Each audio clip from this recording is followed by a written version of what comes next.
Bum-ba-da-dum! Howdy, welcome to BanjoBenClark.com. This is your online home for learning how to play guitar, the mandolin, and the banjo. I'm excited about today because we're going to learn kind of some blues, boogie woogie type patterns. I've got 4 different patterns for you. 2 of them are going to be what's called open patterns. That just simply means that you use open strings in the midst of the patterns. Okay, as you heard. And then the second 2, they become closed, which means there aren't any open strings. Okay, those are really great because I'm going to show you how to take those and apply them to any key you're in. So even though we're working out of the key of G today, you'll be able to learn these and be able to follow blues patterns in the key of F sharp. If you want to, you just got to find an F sharp. All of a sudden I can play blues in F sharp. Okay? If you're watching this on YouTube or Facebook, here in a little while I'll ask you to go over to my website, which I'm very proud of. Lots of you have. Thank you. BanjoBenClark.com, where you can actually have a little free trial to watch all of my videos, and I have hundreds of them. But you can sign up as a Gold Pick member, have access to all my videos, all my tabs for all 3 instruments. And there also is the 2-page tab, both in PDF and TEF form, of these boogie woogie licks. I'm excited to dive into these. Let's do it. Today we're going to learn 4 different blues patterns out of the key of G, just meaning that the chords that they revolve around are the G, C, and D chords. Now the first 2 that we're going to learn are what's called closed positions, and open positions. That just means that we're using some open strings in there with them. They're going to come really in handy, especially for your more bluegrass type stuff. And then the second 2 positions that we're going to use are closed. For example, as you notice, I didn't play any open strings. So what you can do with that is that was in the key of G, but say the song was in A. All I'd have to do is just move my starting point up 2 frets. All of a sudden I'm in the key of A. So essentially, we're going to learn a lot more than just the key of G today. We're going to be able to take it anywhere we want. Let's look there at measure 1. Let's learn the first open pattern, and you'll probably, if you watch my videos, very much recognize this first measure. This is a common variation of what we just call the G lick, right? Okay, and not only do I have the pick stroke directions there beneath the notes, the little down and up arrows, which are very important, but I also have the left hand fingerings there, and I have those there for whenever we get into the closed pattern. You're going to need to know when to slide up, when to use your index finger on certain things, just to keep you straight. But the very first measure, we're going to start out on the 3rd fret of our low E string, which is a G note. Okay, if we're going to play a G chord, that's our root bass note there, right? But we're going to start out, if you were doing this, with your ring finger. Okay, you don't have to, but it already puts you in position for what we're going to do next. And we're going to start out just playing a quarter note down there. Then we're going to move to our A string, play it open first, okay?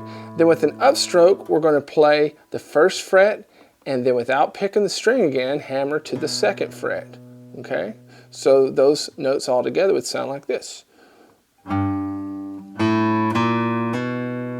See how that works? And then that hammer-on, if you watch many of my videos, you know how I am about pick strokes, but that hammer-on took the place of the next downstroke. So as you can see there, the next note's an open D string, and it's played with an upstroke as well. So you have 2 upstrokes in a row. And it may seem odd to do that, but trust me, once you get used to it, it very much organizes your playing. Okay, so just that first measure all together sounds like this.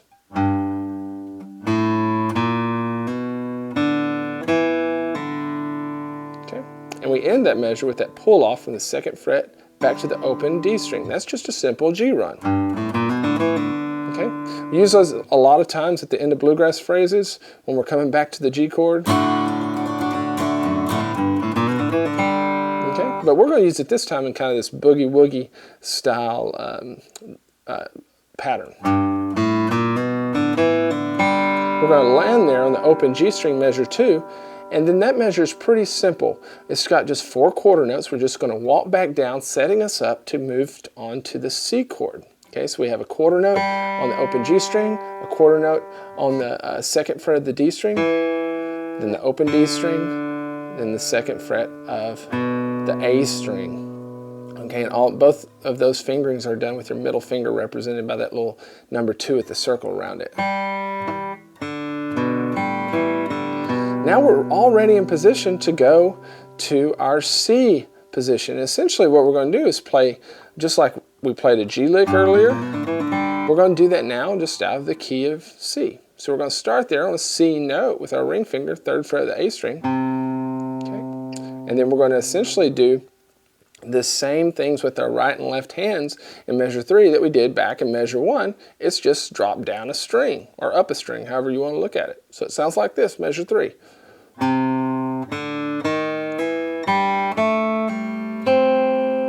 Cool. Now once you land there on measure 4, I'd like for you to hold that note down while we play the rest of the 3 notes in this measure,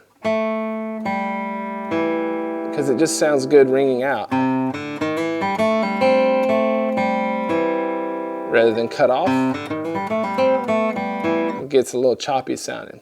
Okay, now that's going to lead us down that measure 4 to the key of D, playing over a couple measures of D chord, starting there at measure 5. And this time we're going to kind of try a bottom-up approach. Okay, so instead of following that pattern, we're going to drop down to our low E string and come up from that direction. Although in our open pattern number 2, we are going to follow the D pattern up. Okay, so this one though starts out with an open D string. Then for the second beat, we're going to drop down to our low E string, and then we've got the same type of stuff, but we start off open E string and upstroke, hammering on from the 1st fret to the 2nd. So then we move up to the A string and do a pull off there. So measure 5 sounds like this.